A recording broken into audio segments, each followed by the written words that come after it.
তার মানে ইসলাম বুঝতে পারেনি।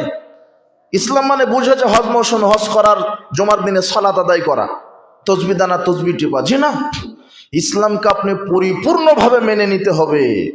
আপনি যার বিধানে সালাত আদায় করবেন, ওর বিধানে আপনাকে ভাত খেতে হবে, ওর বিধানে পানি পান করতে হবে। যার বিধানে হজ করবেন, ওর বিধানে অর্থনীতি চালাতে হবে। যার বিধানে আপনি কোরআন মাজিদ পড়বেন, ওই তার বিধানে আপনাকে রাজনীতি করতে হবে। এটাই হচ্ছে ইসলাম। আল্লাহ সুবহানাহু ওয়া তাআলা এরপরে কঠিন ভাবে বলছেন, ওয়ায়াকুলুনা নুমিনু বিবাদি ওয়া নাকফুরু বিবাদ। সূরা নিসার 151 আয়াত।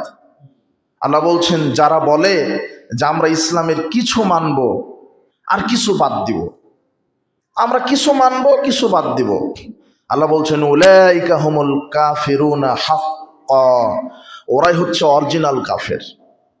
ওরা কি কাফের? অরিজিনাল কাফের, হাক্কা, একেবারে খাঁটি কাফের, যারা ইসলামকে অর্ধেক মানে অর্ধেক মানে না, সালাতে মানে অর্থনীতিতে মানে না। আজকে সমাজ সংস্কার আপনি কি দিয়ে করবেন? সমাজটা কি দিয়ে? শিক্ষা ব্যবস্থা সমাজে আছে, আছে না? আছে। অর্থনৈতিক ব্যবস্থা সমাজে নাই, নেতৃত্বের ব্যবস্থা সমাজে আছে। তাহলে মৌলিক এগুলি সংস্কার করতে হবে।